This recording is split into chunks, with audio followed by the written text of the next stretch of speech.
I'm Neelima Chakra. I enhance communication and influencing skills of mid career professionals so they are visible, valued, and rewarded. In this 19th episode of Leading with Purpose, my guest is Simren Mehn.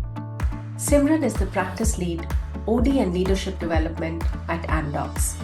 She partners with business and HR leaders to build the leadership pipeline, drive cultural alignment, and make development a core business strategy.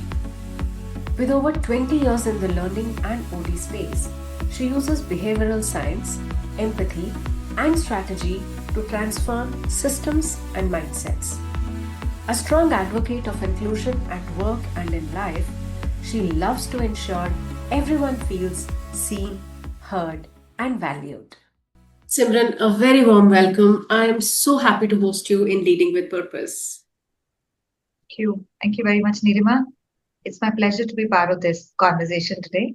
Thank you. So, shall we get started? Absolutely. All right, great.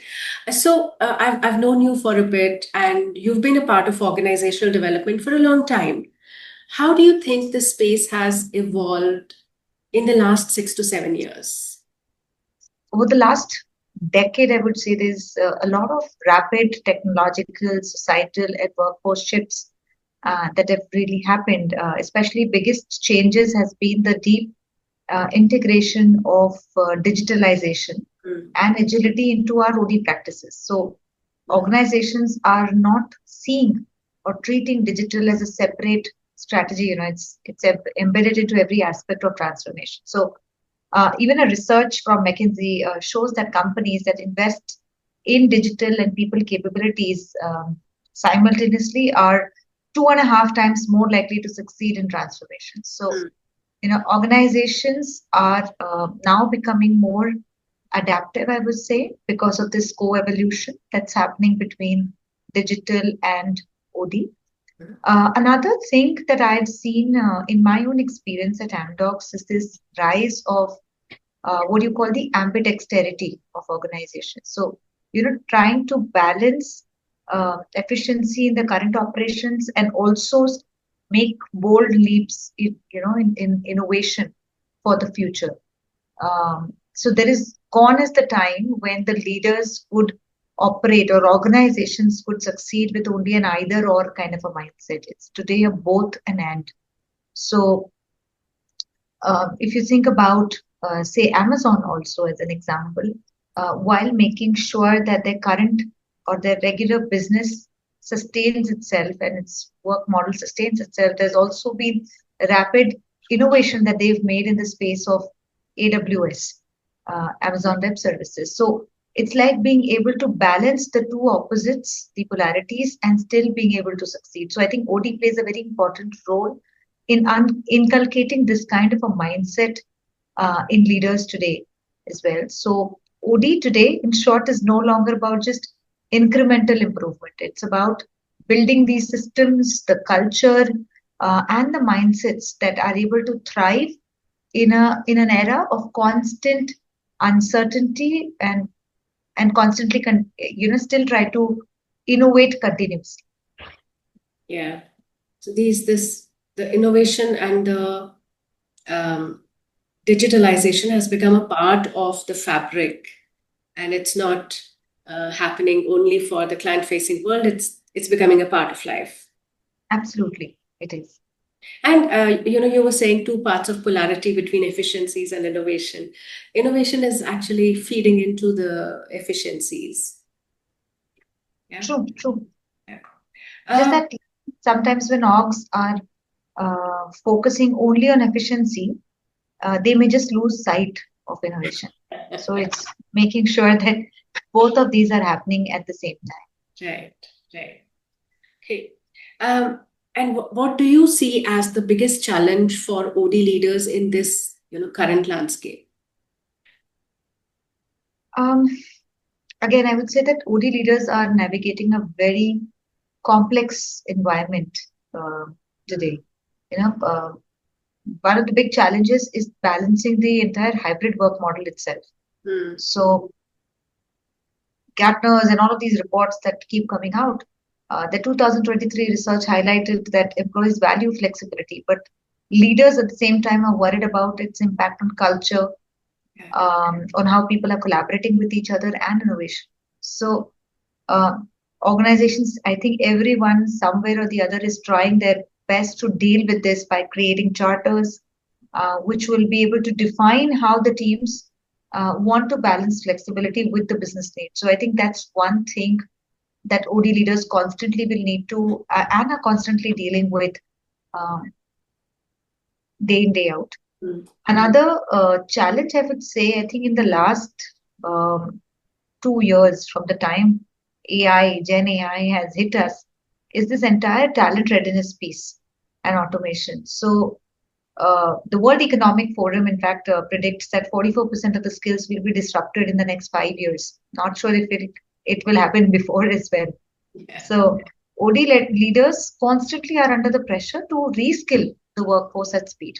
Yeah. So everyone is looking at ways of cross-skilling their people, figuring out what the new work models will look like, and how do we keep our workforce ready. Yeah. And last but not the least, the third challenge, I would say, which I'm seeing also in my own organization, is this change fatigue. After years of restructuring, digital transformation, the geopolitical issues and economic uncertainty, people are exhausted. Yeah. People are worried. And and it's important that organizations are focusing on. I was reading this interesting term in the Deloitte's human capital trends called human sustainability, ensuring that people's well-being, growth, and purpose are central to some of these transformation efforts. Yeah. So progressive companies are really making it a point to, I would say, invest or integrate resilience building, coaching, mental health resources into OD to deal with this. So, keeping the organization resilient and ready to be able to thrive in an ever evolving environment is another challenge that we face. Yeah. Yeah. And all these changes that you're talking about, these are like ongoing. It's not Yeah. like, hey, this is we can see the end of it or something like it's not that. It is always going to, continue to happen. And what you said made me think about the kind of job redundancies that we're seeing nowadays. Right? Microsoft comes to mind, such a big numbers they're talking about. Yeah. In that kind of a scenario, very volatile for people, especially. What is the role that you see for OD in supporting employees? In fact, I'd say it's a very, very sensitive and a very crucial area for OD. Yeah. Layoffs today are unfortunately a reality in today's, business cycles. I think gone are those days when organizations could predict and plan and have a very long-term strategy of 5 years. Yeah. Even strategies are dynamic today, and they have to keep evolving in the face of time. And these changes are hitting us every now and then, as we spoke about. But I think how the organization deals with these harsh realities, I think defines their culture. So OD leaders, for sure, have an important role to play in making this entire process more humane, transparent, and even future focused. So first thing that I would say is the communication part. It is key. People will trust you when you are able to be honest and empathetic about business realities. So don't hide behind somebody else. Yeah. Just don't become invisible in the face of a difficult situation like this. Somewhere people, I know everyone, people will get impacted, but at least they value the fact that somebody came out and gave them a clear answer and was empathetic in the entire process of doing so. We one of the things that we also always continue to do in this situation or in situations like these is to prepare our managers with the right way to handle such cases to be able to have those transparent conversations Yeah. and make it like a leader-led approach instead of hiding behind an HR or somebody else. You Yeah. know, how do you have those conversations? And I agree that it is not easy even for the managers themselves. Yeah. It's a huge emotional baggage that comes along with all of these conversations. The second thing that I'm seeing very actively happening is looking at ways of redeploying people. There are a lot of internal mobility options that are open, and we're always looking for the right people. Can we look at can OD play an important role in helping people reskill and get redeployed instead of treating this as an end point, Yeah. for a company? Look at or see it as an opportunity to skill people or reskill people for or adjacent roles. So I may not have a exact match for a position that's open, but if the auxiliary skills are present in this person, it is all right to be Yeah. able to move within. And that's, I think, a place where OD plays an important role in being able to facilitate such stuff and also help the managers adopt such mindsets. Um, I think Yeah. that's something that I would talk about really. Yeah. Yeah. And OD is really the kind of entity which interweaves all of this, because managers can, I mean, they might have a view only within their teams and they might not have it outside. And therefore, OD does become the critical container for the right thing to happen. Absolutely. And with the right systems in place, today I think the organizations that have invested in some of these strong systems in their ecosystem, they are able to find it a slightly more easier to be able to have an overall view, be able to move people, reskill people better, and be more ready and prepared than just be more reactive to some of these situations. Yeah, as I listen to you, it looks like there's a lot of preparation which needs to go in a change like this. It needs to be really managed actively. Yes, very much, very much. So I know that you're very passionate about inclusion and diversity. In your role, your current role as the global leadership development lead, what has worked for you in creating a more inclusive and diverse organization? It's one of my favorite topics. So thank you for putting in a question around this. For me, inclusion and diversity really are not just programs, Nilima. They're about embedding equity into the entire DNA of leadership. So what has worked is approaching inclusion and diversity at, I would say, three levels. At the structural level, we need to have the policies and systems that enable access. For example, ensuring the recruitment pipelines have diverse talent pools. Where are we filling critical positions in the organization from? And when I talk about diversity, I'm not only talking from a gender diversity point of view. There's so many aspects of diversity. So making conscious efforts in being able to create policies and such systems, whether it is the entry level hiring, the mid level, or even leadership hiring in certain kinds of roles where we probably miss out on hiring certain kind of talent, making sure that you're looking at all of this. The second is the cultural level, which is driving a lot of awareness and allyship. So one thing that's worked in our teams was introducing inclusion nudges, like small practices of around rotating who speaks first in meetings, so calling out interruptions. So I'll give you an example. For example, we also are working with a lot of our counterparts who may be sitting in a different geography and working, and a sizable amount of people or a number of people are in that location, and maybe I'm the one or two of us who are sitting in completely different locations and are part of such a meeting. So making sure that we start our updates or conversations with people who have joined hybrid or over the call instead of starting with a conversation with people who are sitting inside the meeting. Yeah. So small inclusion nudges, micro behavior shifts lead to culture building.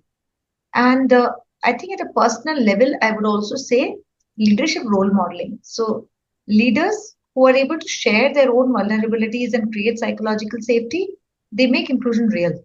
Yeah. So, this is how I look at diversity and inclusion as a leader. Yeah. Yeah. Very powerful. I love the micro nudges that you spoke of. What are some of the lessons that you learned in this journey? Um, lot of lessons, honestly, is I'd say biggest lesson for me on learning, I would say, is that the progress in the space of OD um, and inclusion and diversity is rarely linear. It's iterative in nature. Uh, Earlier in my career, I would say I used to believe that large-scale programs would shift culture. But I now have learned that sustained small actions often have more impact on people. Yeah. For example, um we do something called a mentoring circle for women and even minorities. They create stronger inclusion outcomes than the one-off training programs in an organization. Um, Another learning is the power of measurement. You cannot improve what you cannot measure. So Absolutely. at one point in time, we realized that leadership development programs were not translating into progressions for our leaders, for our women leaders, very specifically. So by tracking the metrics and digging deeper, we redesigned sponsorship models instead of just mentorship alone. And that had a much bigger impact because a training program alone is not able to solve this problem. And finally, I think I've learned that empathy is strategy. The most important and effective interventions are those that are balancing business outcomes with human experience. So Yeah. that would be my learning in this journey or whatever I've worked in this particular Very, space. very powerful. So tell me about your journey. What are the kind of challenges that you faced as you were coming up in your career, and how did you deal with them? Um, again, I would say that my own journey has been of continuous learning and resilience. I started my career in an MNC and a lot of times in a team which was very headquarters centric. I used to be the only person and a woman sitting in a tier two location of that organization. So sometimes I used to feel that I should probably not ask this question. Some self doubt creeping in, Yeah. underestimating my voice because the voice would get lost in the middle of a lot of people who are actually co-located and a lot of interesting conversations are happening, corridor conversations happening. So it started creating a lot of self-doubt in me.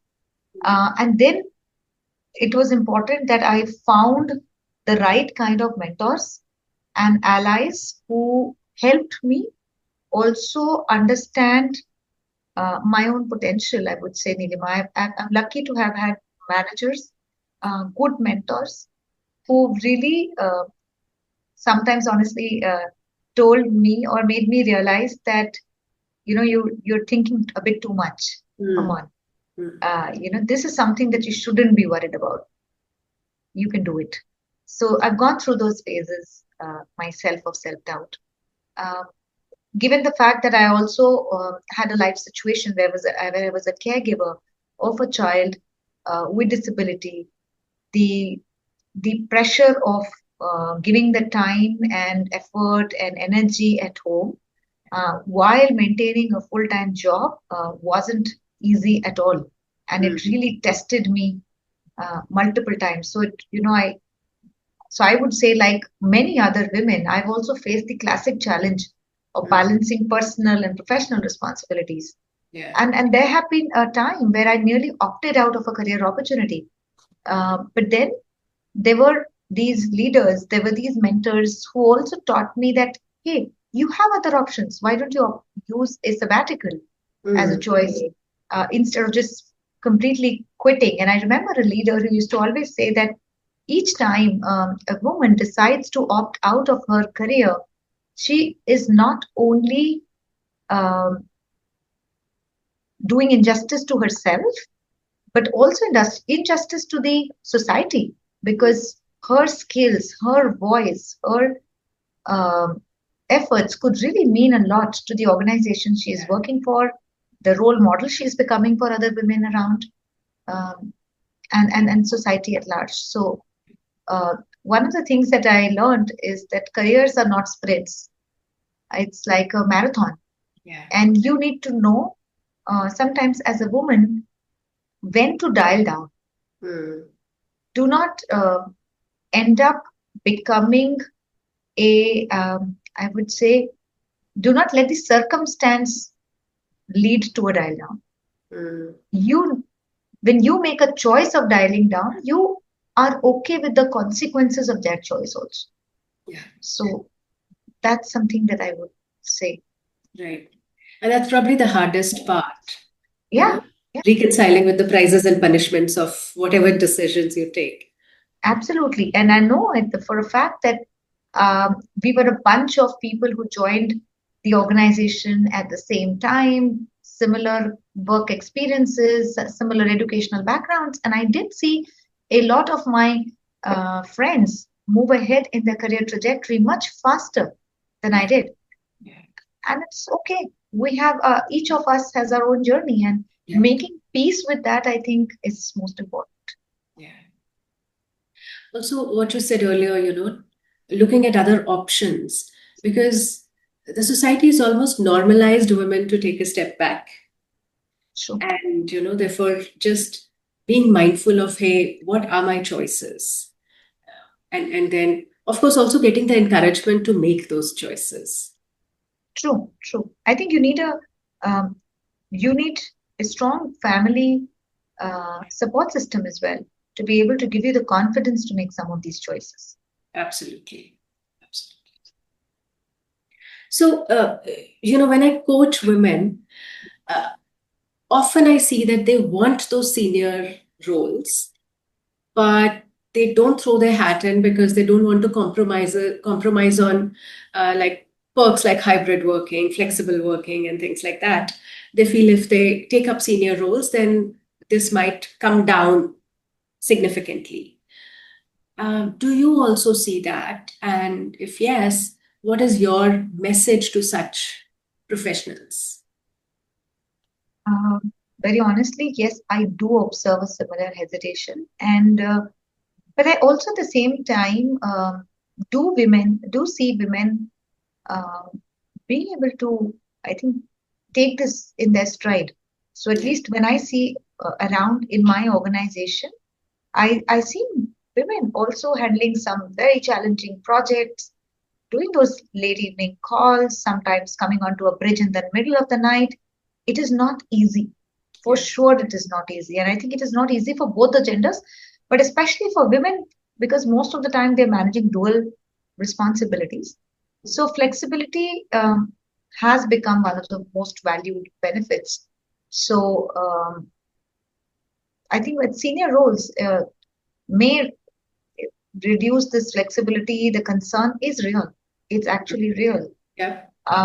But I mean, I can only say that it's not, everybody has their own story and situation, but do not self-select out. The definition of leadership is changing. So many organizations are now defining senior roles to be hybrid friendly. Like, for example, at least many organizations today around us are doing 3 days work weeks, at least 3 days in office weeks. So people in the IT sector, at least I'm seeing, are also able to manage some of this flexibility in their workspace. Like, I can choose to define my zones of no work. Like, for example, I work with, colleagues who are from a different geography. So my mornings generally are free because I can finish on, focus on some deep work. But given around lunchtime, I can see colleagues around different geography joining in, and it calls for a lot of our evening calls to meetings to happen in the evening or the second half of the day. Yeah. So maybe one of the choices I can, and it's easy for me to log in a little later, then define very clearly in my calendar that, okay, certain periods of my time are not accessible because I have prioritized something personally. And then the rest of the evening, a slightly more late evening slot, I'm okay to opt for calls. I think managing your calendar, managing your priorities, I think it's important, and I'm seeing a lot of women being able to do that. So it's not as difficult, I would say, today. People are very clear, Right. and when many people want that flexible leadership, it will become a norm. Yeah. So don't, like you said, don't self-select out. Yeah. And you don't know the options that you might be able to put in place for yourself, the boundaries that you create, the how you manage yourself, really. Sure. I remember this lady, this leader, I would say, long back. I was interviewing her for something, and she said something very interesting. She said, "Because I am so skilled at one of those key things that the project requires," and she was a senior lead. She said that uh, because my value and my credibility are so well established, the project, other team members are okay, and peers. I'm not talking about juniors here. I'm talking about peers are also okay to define and to set up calls and meetings at a time which is convenient for her as well. So sometimes when you are able to bring that competence to the table, you also have the ability to define some of these rules. Yeah. So you're talking about these changes. In the last decade or so, what would you say is one change in the workplace or in the society as a whole, which is good for women, and one which is actually a step back from your perspective, of course? Sure. I think positive change has been the normalization of conversations around gender equity. Maybe 15 years ago, I don't remember if anybody would talk about unconscious bias, psychological safety. Today, they are a part of the mainstream leadership dialogue. And there are companies that even publicly track gender metrics, which creates more accountability, progress in these organizations. In fact, and on the other hand, I would say step back has been, I think, during the COVID-19 phase also, there's been a disproportionate impact on of the crisis that women had on their careers. So many people during the pandemic left the workplace in far higher numbers due to caregiving responsibilities. In fact, I was reading a McKinsey's report, Women in the Workplace report, that showed that women leaders are still leaving companies at the highest rate ever recorded, which is creating a broken rung in the leadership pipeline. So it's a sobering reminder that the process is fragile and it needs constant attention. We're still not there, and we all need to, make efforts in that direction. You say the conversations. I would say more than the conversations, the research is much more, right? The conversation probably did start, I remember I was probably a manager or something. The conversations did start around, hey, we need more women, but there is much more awareness about what are the factors what is the support that we need, like psychological safety. That's really something that we were never talking about. And that's important for everybody. I feel, the step back, especially during COVID, one is that people stepped back for caregiving responsibilities, but also the families got used to having women around, and now become more difficult for them to, go back to office when it is needed, when organizations are calling. So the pressure Yeah, from the families is more, I feel. very, very true. I think you mentioned a very apt point because I'll tell you about myself. A lot of times, I end up going to office even 4 days a week or 5 days a week because I believe that when I stay at home, it just somewhere psychologically is taken for granted that I'm available for some quick chit chats, for some quick decisions that need to be taken at home, which otherwise could anyway be taken without me being present. Yeah. So, when you're seen more, you're constantly pulled in more for things that could happen without you. Yeah. So, I think a brilliant point. Thanks, Neelima, for reminding all of us. Sure. And this is my really, almost favorite question, I would say most favorite question and last question I do in this series. Uh, what is your one message to early stage career women and one to mid stage career women, those who are ambitious and really want to grow in their careers? What would be your message to them? I'll pick the first one because I think I've been there myself, the early stage career woman. And I think if I look back for the mistakes that I also made, I'd say that invest in building your not only your depth but also your breadth. Pick um, opportunities and say yes to opportunities that stretch you, even if they feel daunting. So, don't lean back even before it is time to lean back.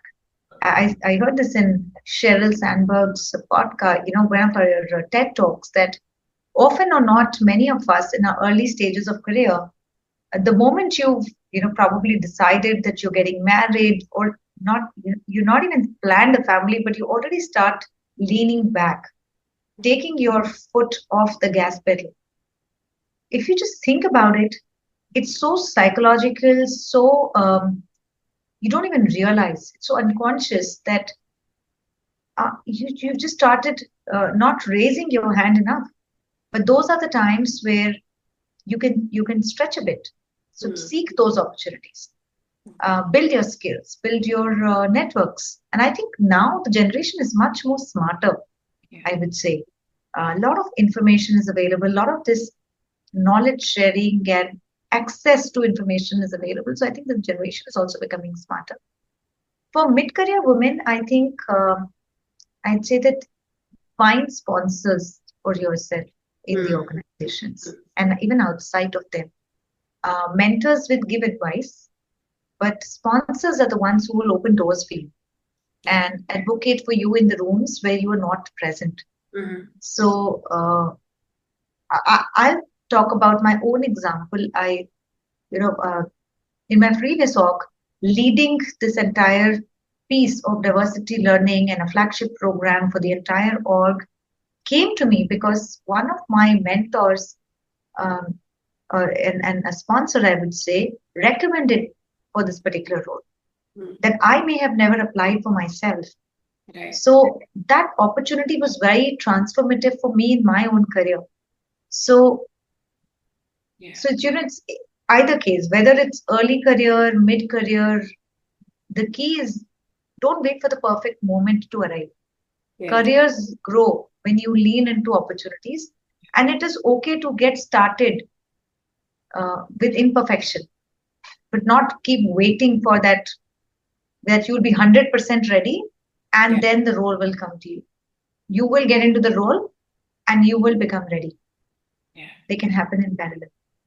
Right. And in fact, I always say that when you are doing your current role and you're already comfortable and you're bored, if you wait for another role where you already know everything, then you are already bored in that role, getting into it. Yeah, so you're getting into a boring role. Yeah. Thank you so much, Simren, for your deep and candid insights. I loved the conversation, and I hope you did too.